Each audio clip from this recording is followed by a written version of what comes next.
क्या आपकी राशि कन्या है तो वीडियो खास आपके लिए है। आपके मन में कई बार ये प्रश्न अवश्य होता होगा, न तो आप पर साढ़े साती चल रही है और न ही शनि की दैया चल रही है, फिर भी जीवन कष्टों से भरा हुआ है। आखिर ऐसा क्यों जीवन की परेशानियों का कोई अंत नहीं हो रहा है और जीवन में आए उतार चढ़ाव कब रुकेंगे। नमस्कार दोस्तों, मैं प्रदीप मेहता, आप देख रहे हैं वैदिक साधना। अगर आप भी कन्या राशि के हैं और अपने जीवन से जुड़े इसी तरह के तमाम सवालों के जवाब जानना चाहते हैं तो इस वीडियो को अंत तक जरूर देखिएगा। कन्या राशि के सभी जातकों में बता दूं कि आपकी परेशानी का कारण नहीं साढ़े साती है और नहीं शनि की दैया है। असल में आपके जीवन में आ रहे सभी कष्टों का कारण है राहु। प्रिय मित्रों, आपको बता दूं कि राहु का आगमन आपके जीवन में 30 अक्टूबर 2023 को हुआ था। उस समय उन्होंने आपके सप्तम भाव में आकर प्रवेश किया था। वही वह समय था जब से आपके जीवन की विपरीत परिस्थितियां शुरू हो गई थी। कन्या राशि के जातकों ने तभी से ये महसूस किया होगा कि उन्हें रोजगार में दिक्कतें आ रही है, दाम्पत्य जीवन में परेशानी आ रही है, पति पत्नी के रिश्तों में संवादहीनता की समस्या हो रही है, आपसी समझ में कमी आ रही है। उनका स्वास्थ्य भी तभी से बिगड़ रहा है। खासकर अगर आप कन्या राशि की महिला है तो आपने देखा होगा कि आपके पति को नौकरी या अपने कार्मिक क्षेत्र से संबंधित दिक्कतों का सामना करना पड़ रहा है। दोस्तों, आपके जीवन की उथल पुथल यही नहीं रुकती है। यहाँ से पंचम दृष्टि में जब राहु महाराज आपके एकादश भाव में देख रहे हैं तो आपकी कमाई पर बाधा खड़ी हो गई। असल में 30 अक्टूबर के 2023 के बाद से ही आपको पैसों से संबंधित परेशानियां उठानी पड़ रही है। इनकम सोर्स बाधित हो रहा है, जबकि आप मेहनत भरपूर कर रहे हैं, लेकिन परिणाम उम्मीद के अनुकूल नहीं मिल रहे हैं। अब उस समय और हताश हो जाते हैं जब भरपूर कोशिशों के बावजूद अपने सपनों को साकार नहीं कर पाते या आपकी इच्छाएं अधूरी रह जाती है। दोस्तों, 30 अक्टूबर 2023 का ही वह दिन था जब से आपके जीवन में कई कष्टों ने दस्तक दी है। इस तारीख के बाद न सिर्फ आपका वैवाहिक जीवन प्रभावित हुआ है, बल्कि आपने अपने बड़े भाई बड़े बहन के साथ भी संबंध खराब किए हैं। धीरे धीरे अपने सगे भाई बहन और रिश्तेदारों के साथ संबंध खट्टे होते जा रहे हैं। उसमें कड़वाहट घुल रही है। ऐसा ही आपके स्वास्थ्य के साथ भी देखने को मिला।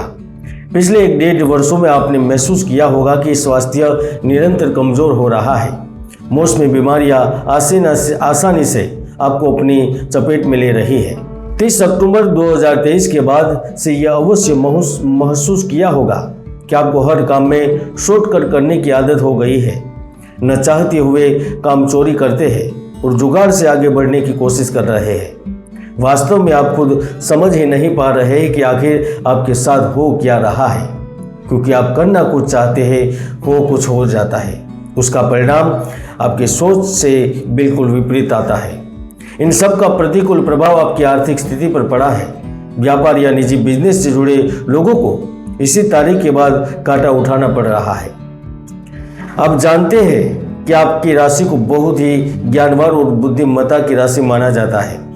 कन्या राशि के लोगों को बहुत सुलझा हुआ माना जाता है, डिसीजन मेकर समझा जाता है। इनके द्वारा लिए गई ज़्यादातर निर्णय सही साबित होते हैं। इसके बावजूद 30 अक्टूबर के बाद से आपकी सभी सोच समझने की क्षमता जैसे क्षय हो गई है। आपके द्वारा लिया गया हर फैसला गलत साबित हो रहा है, लॉस से लॉस हो रहा है। यहाँ तक कि आपके निर्णयों और बातचीत के कौशल के कारण आपको काफ़ी हानि भी उठानी पड़ी है। इसकी वजह से सामाजिक, आर्थिक, कुटुंब की दृष्टि से भी आपको यश और प्रतिष्ठा से दूर किया गया है। अगर आप पिछले 18 महीने से इसी तरह की परेशानियों और कष्टों से जूझ रहे हैं, मन में तरह तरह के विचार आ रहे हैं, खुद को हारा हुआ घोषित कर चुके हैं, इस तरह की स्थिति में आवश्यक है कि आपको अपने ग्रहों की दशा के बारे में पर्याप्त जानकारी होनी चाहिए। असल में दोस्तों, ज़्यादातर लोग अपने बुरे वक्त के लिए शनि या साढ़े सातों को ही दोष देते हैं, जबकि कभी कभी कोई और ग्रह इसके लिए जिम्मेदार होते हैं। जैसा कि कन्या राशि की विफलता और कष्टों के पीछे राहु मुख्य जिम्मेदार है। दोस्तों, अब आप ज़्यादा परेशान न हो। अब आपके कष्टों के दिन मिटने वाले हैं। पूरे 18 माह बाद यानी कि 18 मई 2025 से आपके जीवन का नया अध्याय शुरू होने वाला है। इस तारीख के पश्चात राहु महाराज आपके सप्तम भाव से हट जाएंगे। इसका अर्थ है कि आपके जीवन में आई तमाम परेशानियों और कष्टों का निवारण होने वाला है और आपके पंखों को फिर से उड़ने का मौका मिलने वाला है।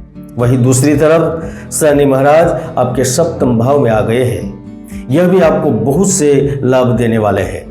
यानी कि 18 मई 2025 के बाद से आपके जीवन में कई बड़े बदलाव होंगे।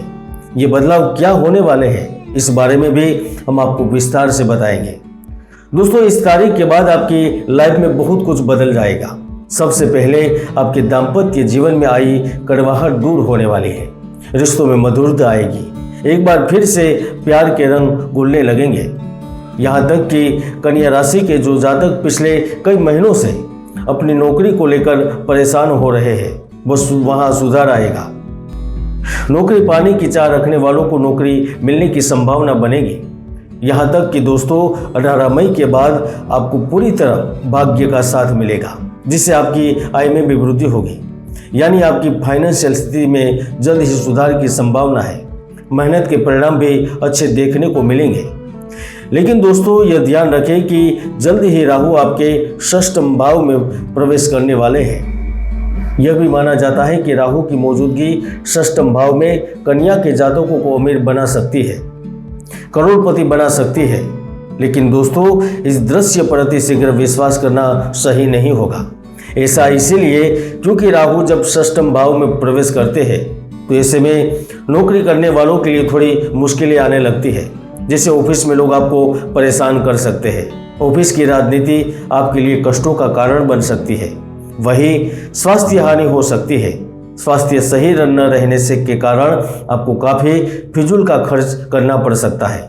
ऐसे में धन की हानि होना भी तय है।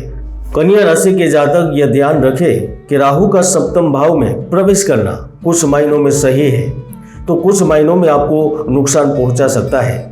इसीलिए 18 मई के बाद से ओवर कॉन्फिडेंस न बने। अपनी परिस्थितियों को समझे, जाने और सही निर्णय लेने की कोशिश करें। फिर भी अंतिम रूप में यह कहा जा सकता है कि आने वाला समय आपके लिए कुशल रहेगा और आप चैन की सांस ले सकेंगे। दोस्तों, ग्रहों की दशा की स्थितियों को बदला नहीं जा सकता, लेकिन कुछ रेमेडीज की मदद से आप अपनी स्थितियों में सुधार कर सकते हैं। मैं आपको मंत्र बताता हूँ, उनका समय समय पर जाप करें। जैसे ओम राम राहवे नमः, ओम भ्राम ब्रीम ब्रोम सह राहवे नमः। इस मंत्र की 3 माला नित्य करें। रात को सोने से पहले हनुमान जी का स्मरण करें। और भी कई उपाय हैं जो किए जा सकते हैं। दोस्तों, आज के इस वीडियो में इतना ही। अगर आपके मन में कोई सवाल हो, कोई संशय हो तो मुझसे कमेंट बॉक्स में पूछ सकते हैं। जय गुरुदत्त, जय गिरनारी।